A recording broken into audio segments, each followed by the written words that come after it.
Assalamualaikum warahmatullahi wabarakatuh. Selamat pagi semuanya. Saya harap semuanya masih semangat ya, semangat belajar akuntansi keuangan lanjutan. Oke, baik untuk kesempatan kali ini kita akan belajar mengenai materi terakhir sebelum ujian tengah semester, yaitu mengenai materi transaksi luar negeri.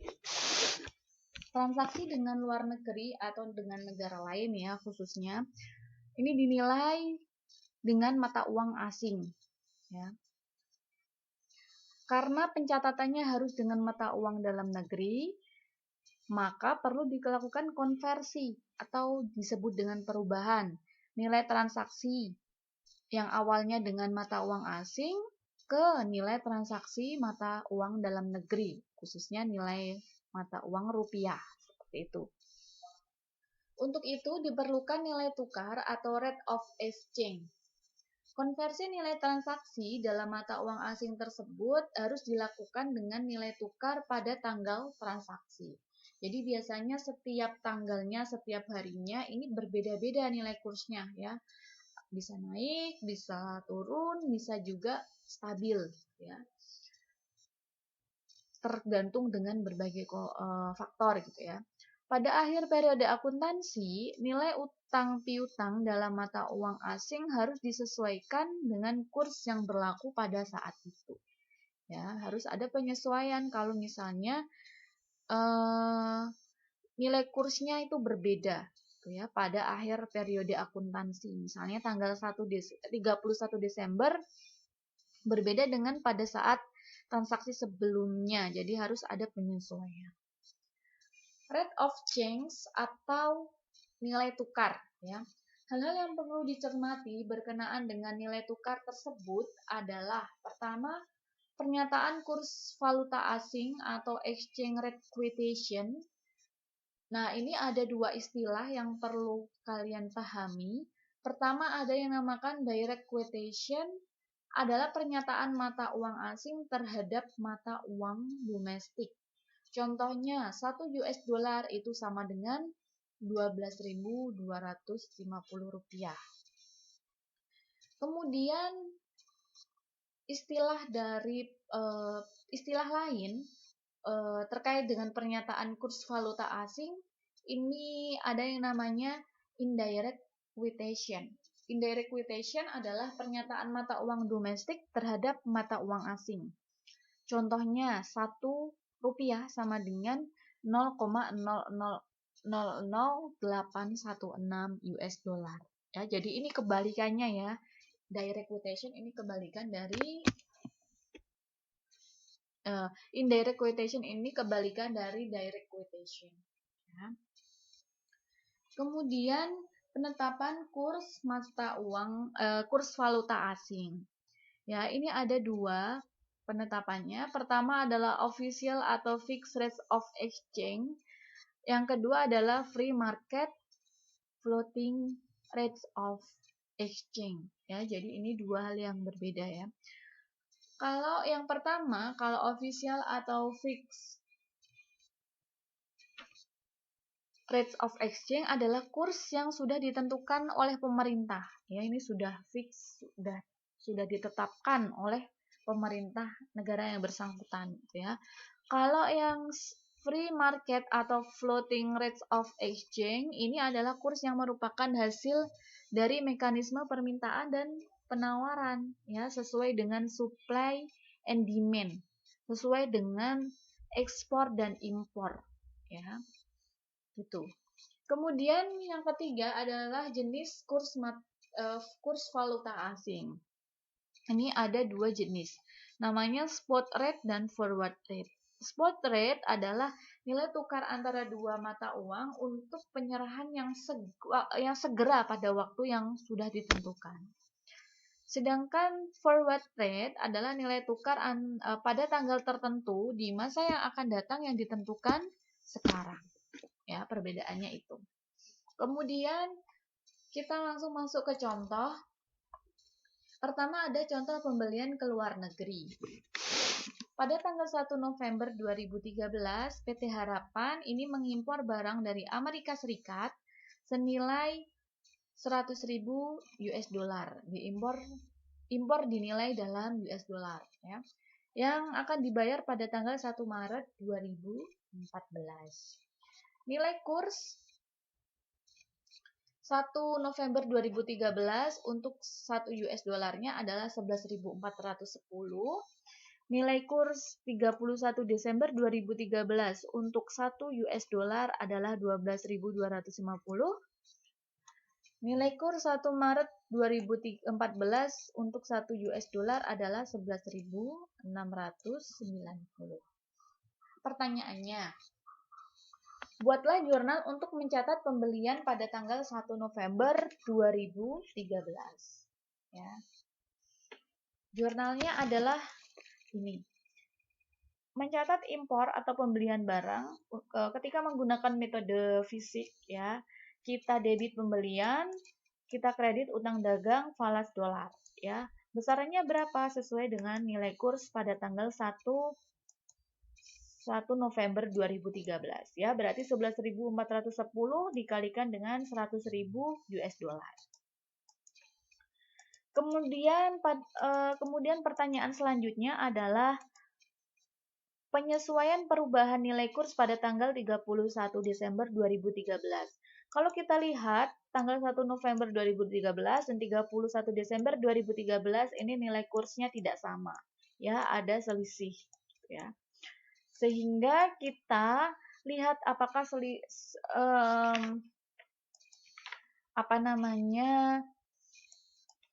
nilainya ini lebih besar atau lebih kecil. Ternyata tanggal 31 Desember nilai kursnya lebih besar dibandingkan 1 November 2013. Oleh karena itu, ketika lebih besar kita akan akui adanya rugi selisih kurs. Kemudian utang dagang valuta asing dolar bertambah di kredit. Besarnya berapa? Untuk menghitungnya bagaimana caranya? Menghitungnya adalah dengan cara selisih dari nilai kurs 31 Desember 2013 dikurangi nilai kurs 1 November 2013 dikalikan dengan harga impornya. Ya, berarti 12.250 dikurangi dengan 11.410 dikalikan dengan 100.000 US dollar. Oke. Kemudian yang ketiga, pembayaran utang dagang pada tanggal 1 Maret 2014. Ya. Jurnal yang ketiga adalah mencatat pembayaran utang dagang. Ketika membayar berarti utang dagangnya berkurang. Kalau berkurang kita catat di kredit atau debit. Di debit ya. Utang dagang falas ini angkanya nanti dulu. Kemudian kalau pembayaran berarti akan ada kas yang keluar. Ya. Kita lihat utang dagangnya. Utang dagang untuk nominalnya adalah kita lihat dari kurs pada tanggal 1 Maret ketika dia melakukan pembayaran utang dagang. Ternyata kursnya 11.690 ya. Oh, ini untuk kasnya. Sorry. Ini untuk kasnya gitu ya.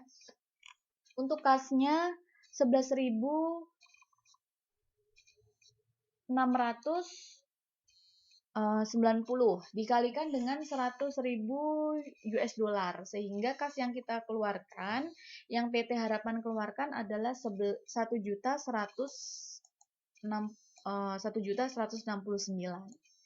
Ya, itu untuk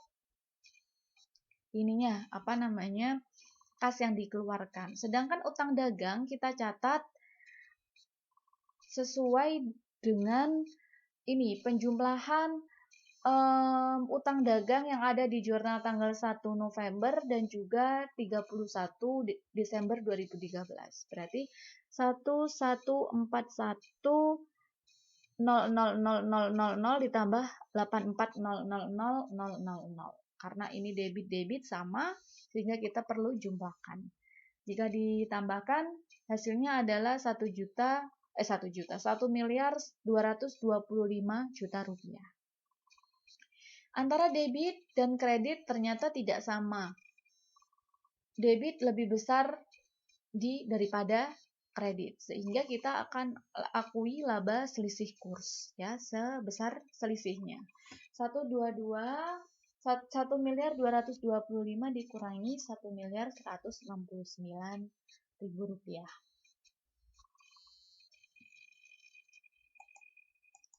Kemudian contoh yang kedua, ini contoh mengenai penjualan ke luar negeri. Berarti ini kasusnya ekspor ya, ekspor barang gitu ya. Pada tanggal 1 November 2013, PT Sejahtera ini mengekspor barang ke Amerika Serikat senilai 125.000 US dollar. Ekspor dinilai dalam US dollar yang akan dilunasi pada tanggal 1 Februari 2014.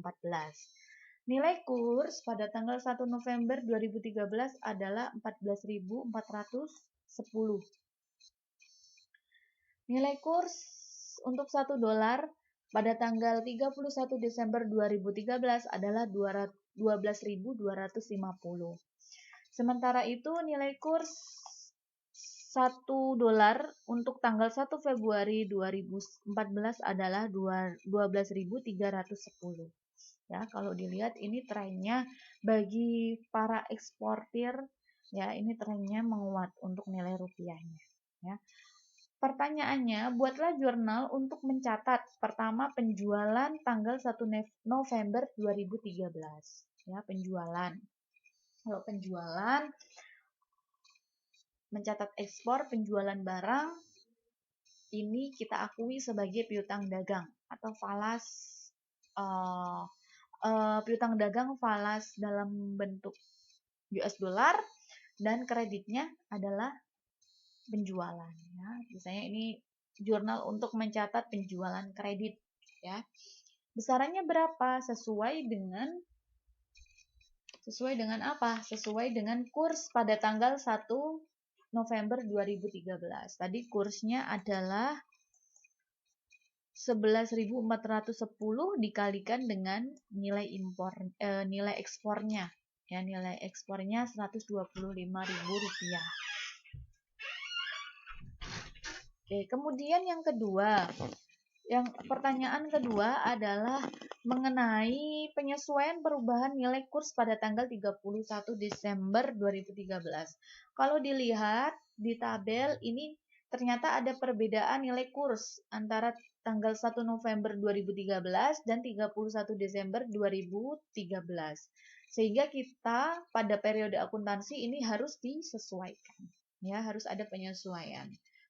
Baik itu penyesuaian laba ataupun penyesuaian rugi ya.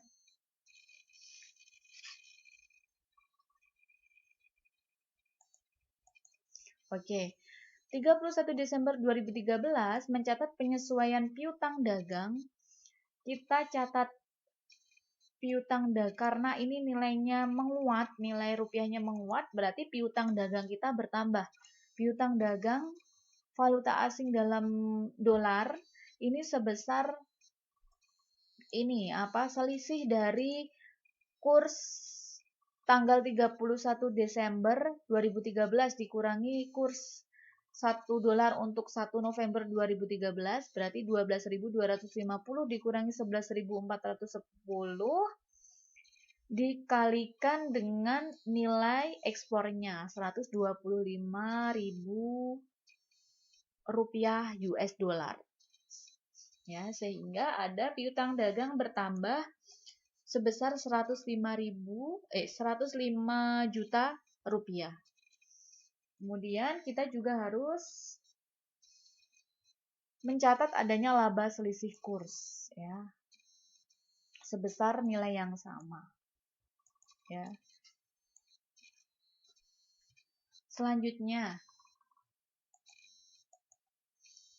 penerimaan kas pada tanggal 1 Februari 2014. Penerimaan kas pastinya kalau kita menjual kemudian yang pembeli kita membayar kas berarti kasnya kita bertambahnya ada di debit Ya, kita tulis debit dulu, kas valuta asing dalam bentuk dolar, kemudian piutang dagang kita berkurang karena si pembeli sudah membayar utangnya kepada kita. Ya. Oke, ini kita cari ininya dulu, apa namanya? Kita cari kasnya terlebih dahulu. Kas pembayaran kas oleh pembeli ini kita lihat dari apa namanya? Nilai kurs 1 Februari 2014. Ternyata nilai kursnya adalah 12.310, tinggal kita kalikan dengan nilai ekspor kepada perusahaan yang ada di Amerika Serikat ya, 125.000. Sehingga hasilnya yaitu 1.538.750. Ya. Nah, piutang dagang, untuk piutang dagang kita tinggal lihat dari jurnal-jurnal sebelumnya. Di tanggal 1 November ada jurnal piutang dagang debit sebesar 1426500 yang di tanggal 31 Desember 2013 ada piutang dagang di debit juga 105 juta rupiah. Sehingga kita tinggal tambahkan saja. Ya, tinggal ditambahkan, hasilnya adalah 1.531.500 rupiah. 500.000 rupiah. Ya. Kita lihat setelah itu langkah selanjutnya adalah kita lihat sisi debit dan kredit. Ternyata kalau kita lihat sisi debit ini lebih besar daripada sisi kreditnya, sehingga kita harus akui adanya laba selisih kurs. Laba selisih kursnya berapa? Berarti cara menghitungnya adalah dengan mengurangkan yang ada di debit dengan yang ada di kredit. 1.538.750 dikurangi 1.531.500 sehingga laba selisih kursnya adalah 7.250.000 rupiah.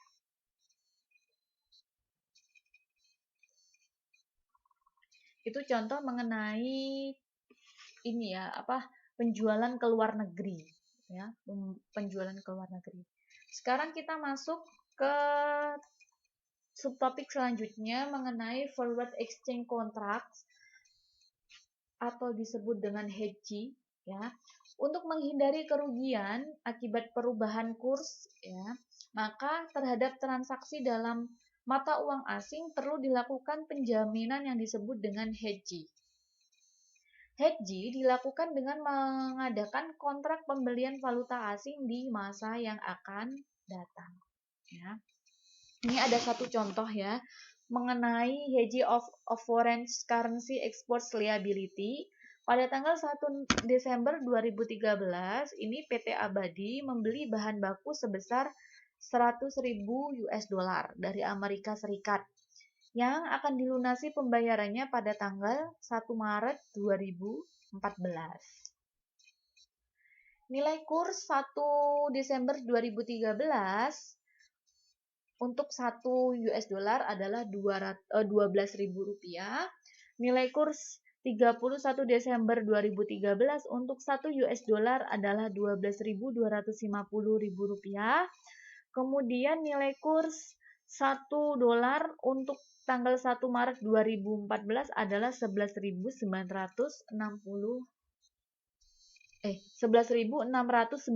rupiah. Nah, untuk mengurangi resiko kerugian selisih kurs pada tanggal 1 Desember 2013, PT Abadi ini melakukan kontrak pembelian 100.000 US dollar kepada Bank Balapan untuk tanggal 1 Maret 2014 dengan kurs atau forward rate 1 dolarnya adalah 12.500 rupiah. Pertanyaannya, buatlah jurnal untuk mencatat transaksi pada tanggal 1 Desember 2013 ketika pembelian bahan baku. Ya, ketika pembelian bahan baku, kalau misalkan menggunakan metode fisik, berarti debitnya adalah pembelian seperti yang tadi ya. Pembelian kreditnya adalah utang dagang falas dalam bentuk dolar. Angkanya dari mana? Angkanya adalah sebesar nilai impornya dikalikan dengan nilai kurs 1 dolar pada tanggal 1 Desember 2013. Sehingga hasilnya adalah 1 miliar 200 juta rupiah. Oke, kemudian di tanggal 1 Desember, ini juga kita harus mencatat kontrak pembelian 100.000 US dollar. Kontrak transaksi terkait dengan kontrak pembelian 100.000 dolar. Bagaimana jurnalnya? Jurnalnya seperti ini. Piutang kontrak falas di debit, kita debit piutang kontrak falas sebesar nilai ininya pembeliannya yaitu 1.200.000. Kemudian langkah selanjutnya adalah kita mengkredit utang kontrak falas. Utang kontrak falas kita hitung berdasarkan dengan ini. 1 US dollar sama dengan 12.500 kita kalikan dengan nilai impornya yaitu 100.000 dolar Amerika, ya. Sehingga hasilnya adalah 1.250 juta rupiah. Ya. Selisih dari debit dan kredit ini kita akui sebagai premi piutang kontrak falas sebesar 50 juta rupiah. Ya, 1.250 dikurangi dengan 1.200, ya, atau 1.200.000 juta. Oke. Langkah selanjutnya, pertanyaan kedua pada tanggal 30 Desember 2013.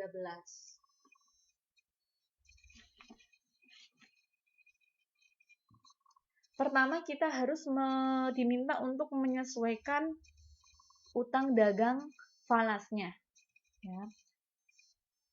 Utang dagang falas. Caranya yaitu dengan melihat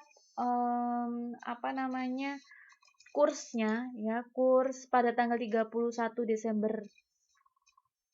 2013 dengan kurs 1 Desember 2013, ya. Ternyata ini bagi importir nilai rupiahnya ini menurun, ya, menurun gitu bagi importir sang pembeli. Maka pasti kita akan akui sebagai rugi, ya. Ruginya berapa? Berarti ruginya adalah selisih dari 12.250 dikalikan dengan 12.000 rupiah, dikurangi 12.000 rupiah dikalikan dengan nilai impornya, ya, 100.000 US dollar. Oleh karena itu, kita akan akui rugi selisih kurs 25 juta rupiah. Kemudian karena kita rugi berarti utang dagang falas atau valuta asing kita bertambah sebesar 25 juta rupiah sesuai dengan ruginya.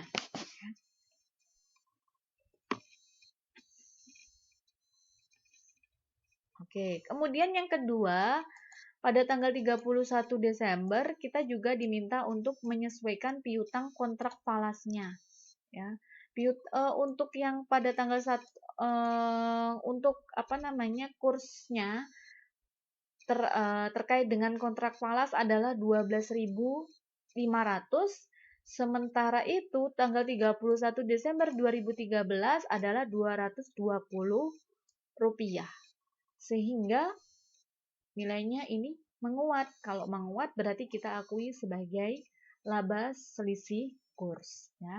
Labanya berarti berapa? Berarti pengurangan dari 12.500 dikurangi dengan 12.250 dikalikan dengan nilai impornya 100.000 US dollar.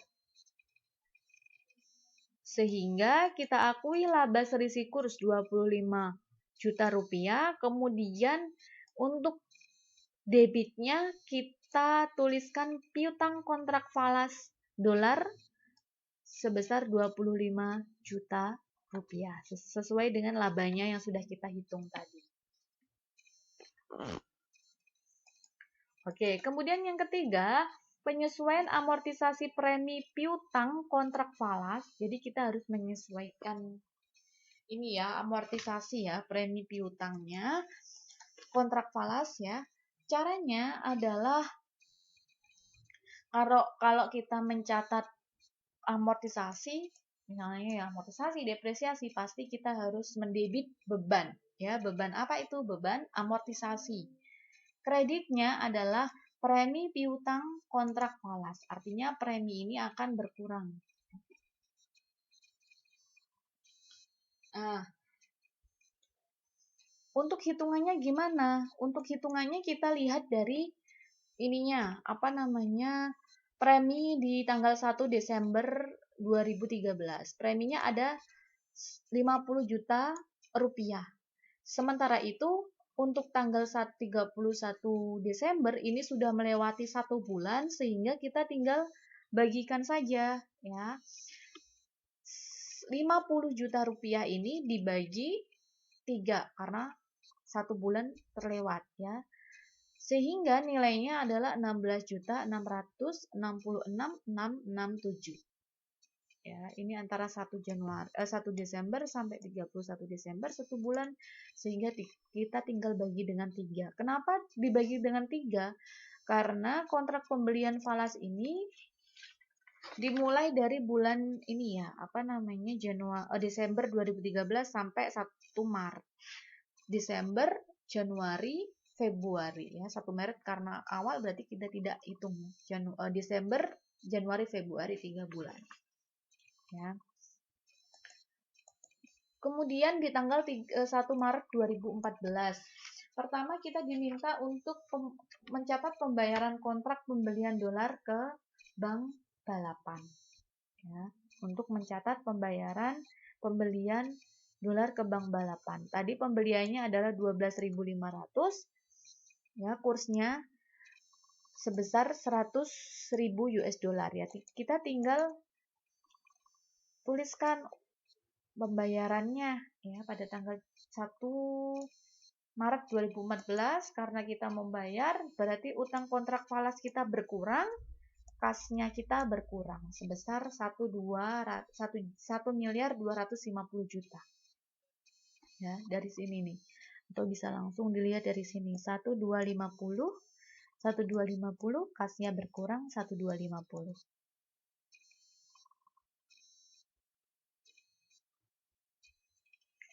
Oke, kemudian yang kedua, penerimaan dolar dari bank balapan. Kalau menerima dolar berarti kita menerima kas ya, pasti menerima kas. Kasnya pasti kita tuliskan di debit. Tuliskannya berapa? Sesuai dengan kurs pada tanggal 1 Maret. Kursnya 11.690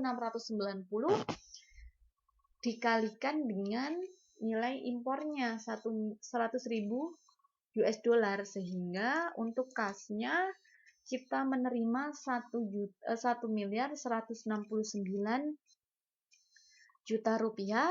Kemudian piutang kontrak falas kita akan berkurang. Piutangnya dari mana ini? Piutangnya kita lihat dari transaksi sebelumnya. Ada piutang di sini, piutang kontrak falas 1.200.000. Kemudian ada lagi nggak piutang kontrak falas? Ternyata ada di tanggal 31 Desember pada saat penyesuaian. Ini ada 25 juta rupiah, sehingga piutang kita akan berkurang sebesar penjumlahan ini 1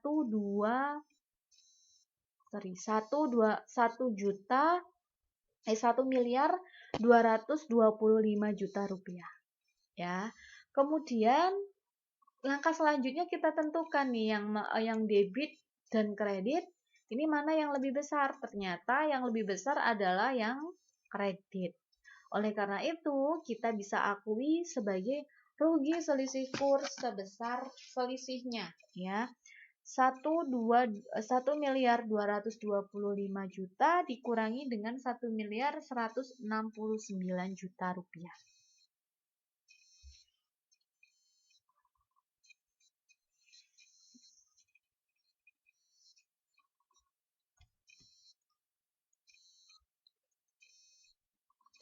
Oke. Pada tanggal 1 Maret 2014 terkait dengan pembayaran utang dagang falas kepada pemasok di Amerika Serikat, kita akan buat jurnalnya, ya.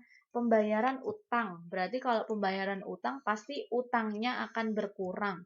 Kalau utang berkurang pasti kita catat di mana? Debit atau kredit? Di debit, ya.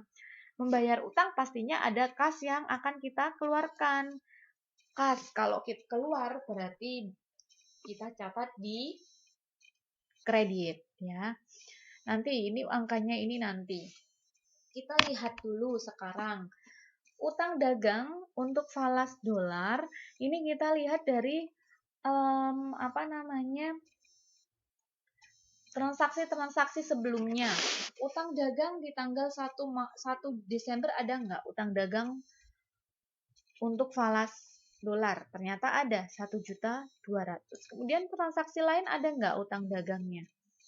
Ini utang kontrak bukan. Ternyata di tanggal 31 Desember juga ada utang dagang falas dalam bentuk dolar 25 juta rupiah. Sehingga utang dagang kita yang saat ini sebesar 1.225.000.000 rupiah. Ya, kalau dibayarkan berarti hasilnya hasilnya segitu gitu ya.